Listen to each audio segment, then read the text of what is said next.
What's going on, everyone? Welcome back to another Primetime Sports Podcast episode. I'm your host, Joey Mailari. In this episode, I'm going to talk about the Beanpot, which tonight we have the finals matchup between Northeastern and Boston University. But before doing so, I'm going to talk about last week's semifinal games, which we had two great games go right down to the wire, one-score games in both of those matchups. We had Northeastern take down Harvard 3-2 in overtime, and then in the other game, BC had a very close loss to BU, losing that one 4-3. BC was trailing in it by 2 goals in multiple points of the game. They found a way to battle back and make it close to the end, but it was too little too late.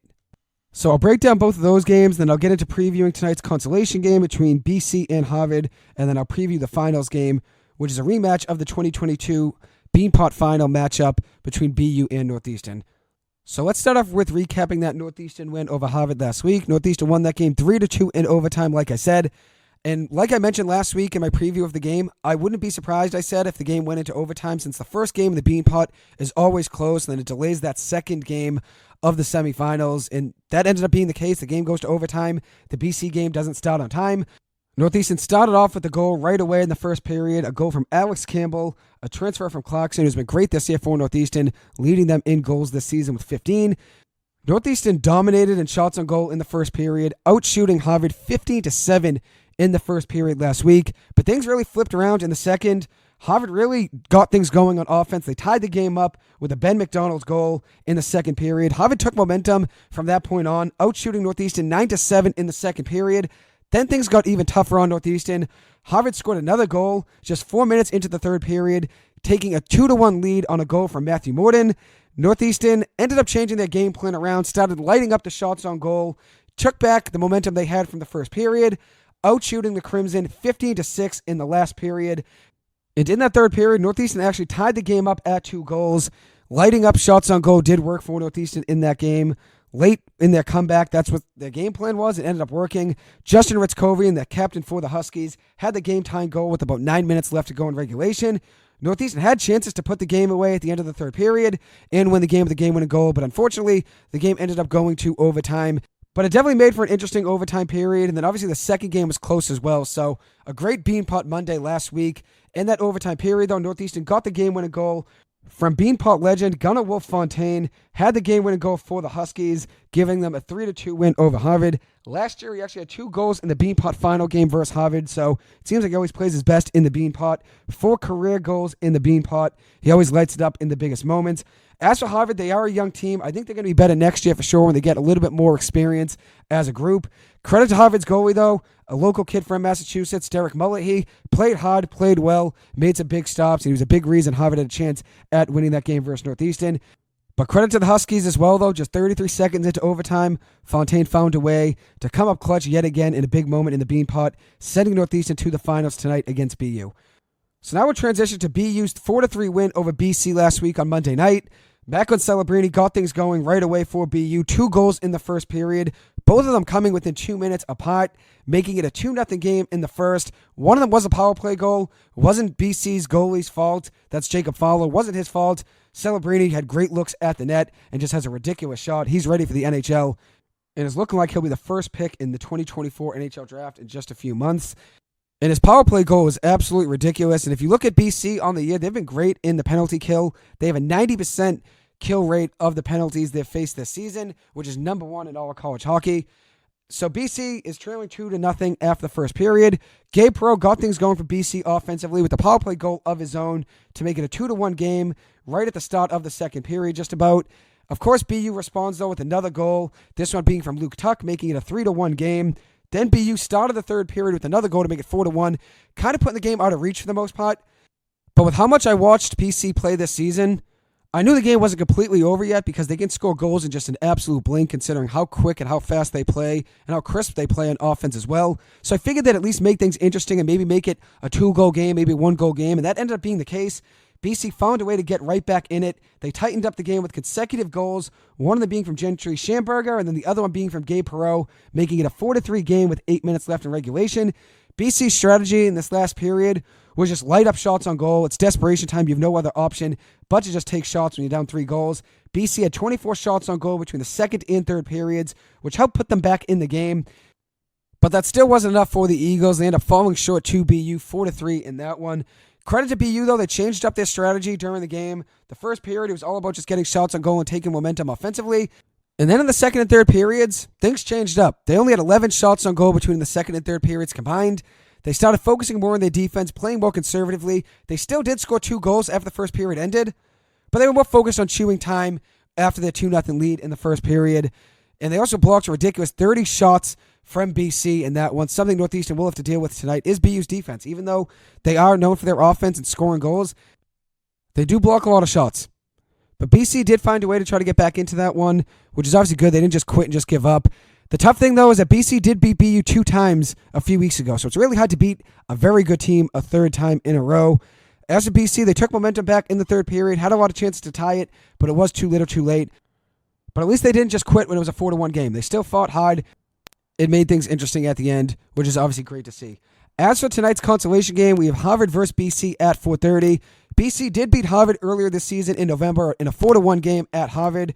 It was a 1-1 game after 2 periods, and then BC erupted for 3 goals unanswered in the third period.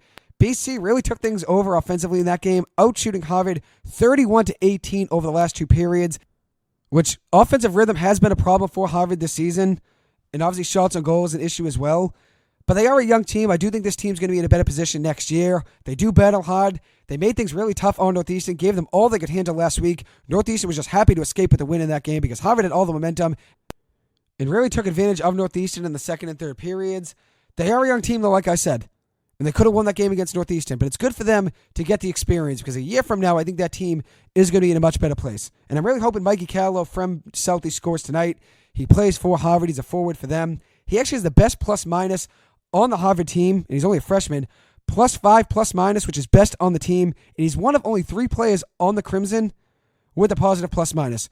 Really cool seeing him play last week versus Northeastern, hoping he scores today versus BC.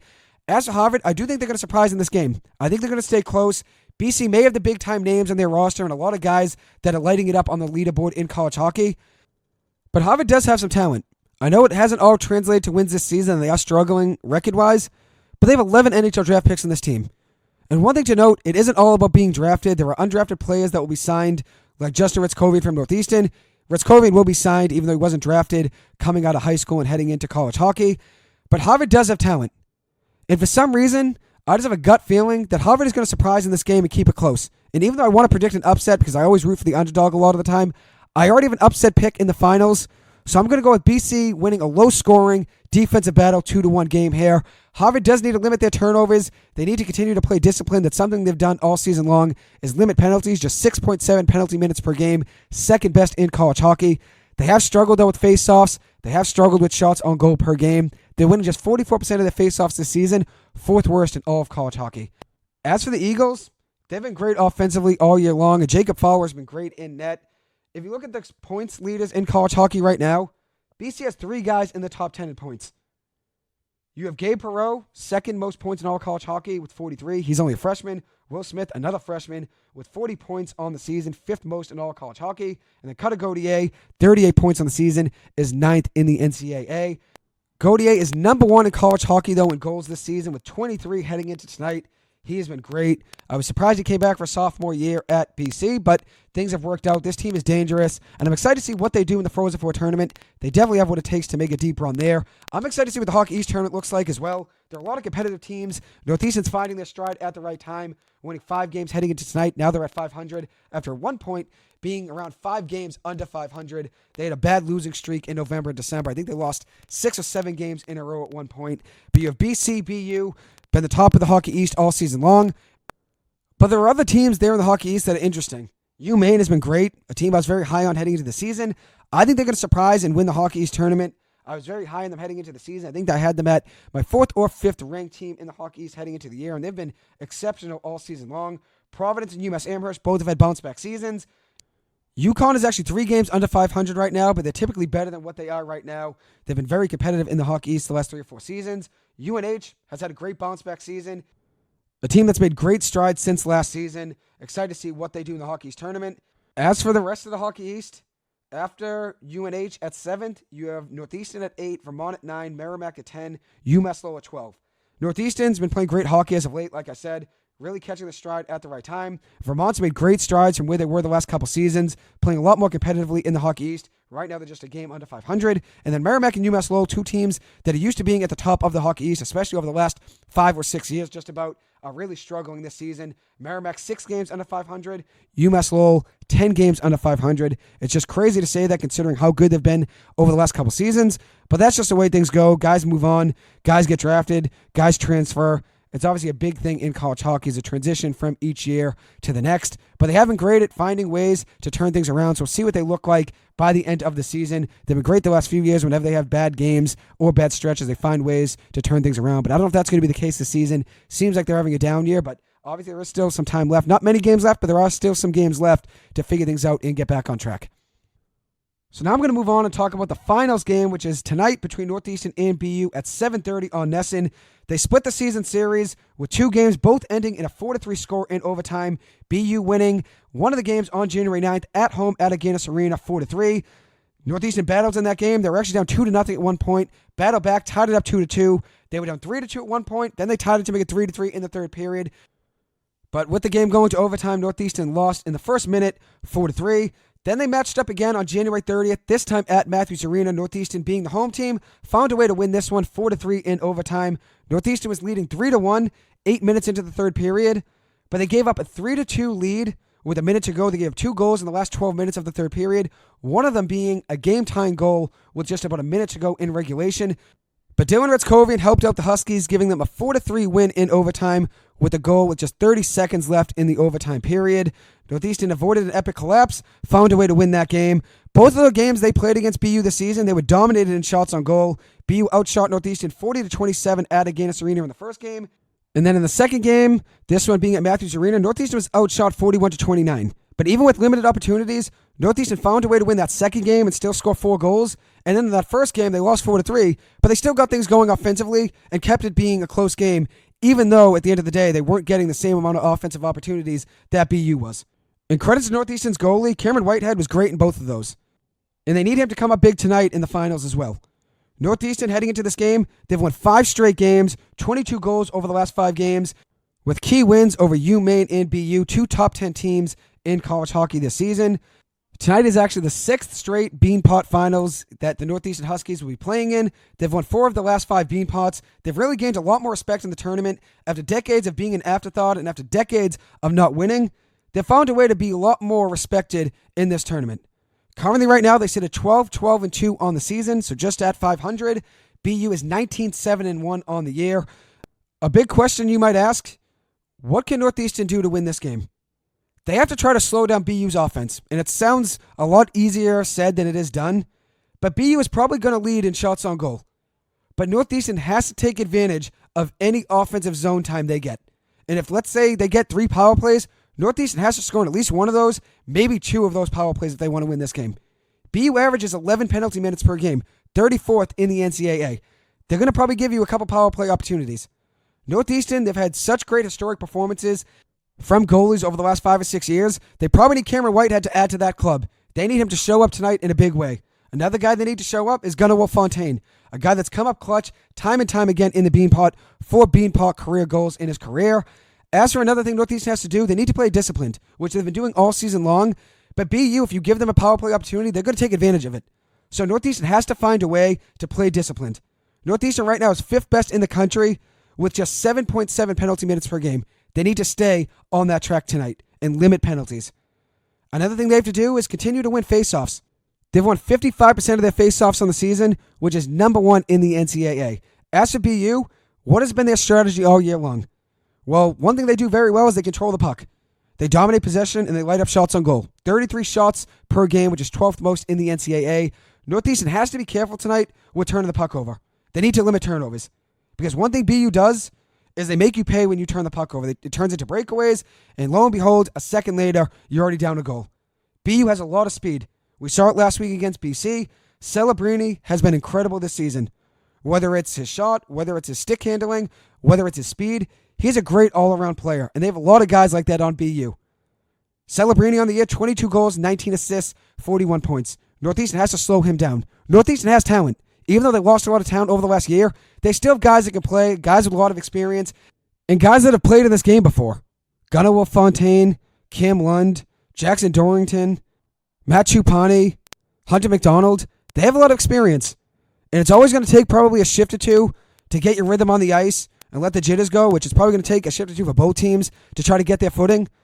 But hopefully after the first shift or two, Northeastern can take momentum, whether it's a power play, whether it's some shots on goal and getting some rhythm on offense, whether it's a big play on defense.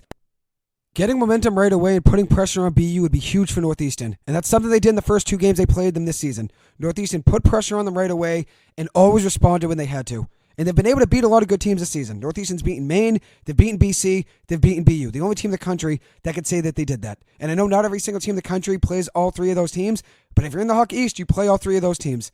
And Northeastern's the only one that could say they beat BC, BU, and UMaine. This team is capable of beating the bigger teams. Even if the record's just 500, they can show up in the big moments, like we've seen from them this season. So one thing Northeastern has to do is limit turnovers, like I said, and limit power play opportunities for BU. BU makes you pay for your mistakes.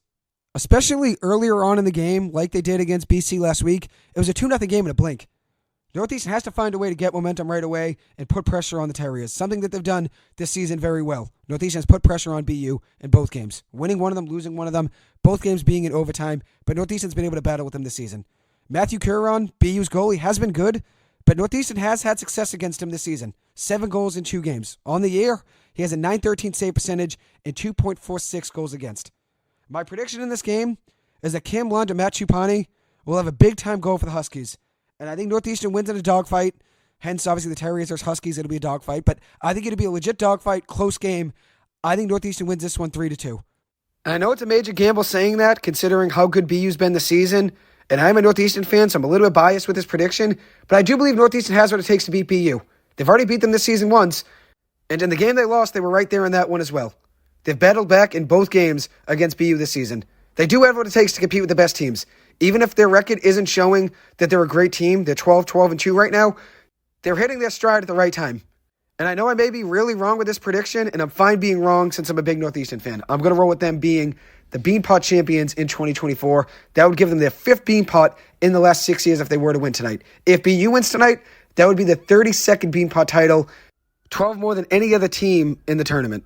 Anyways, that'll wrap up this episode. Thank you guys so much for taking the time to listen to this. As always, I appreciate it. I hope you guys have a good one, and I'll see you guys in the next episode. Thank you.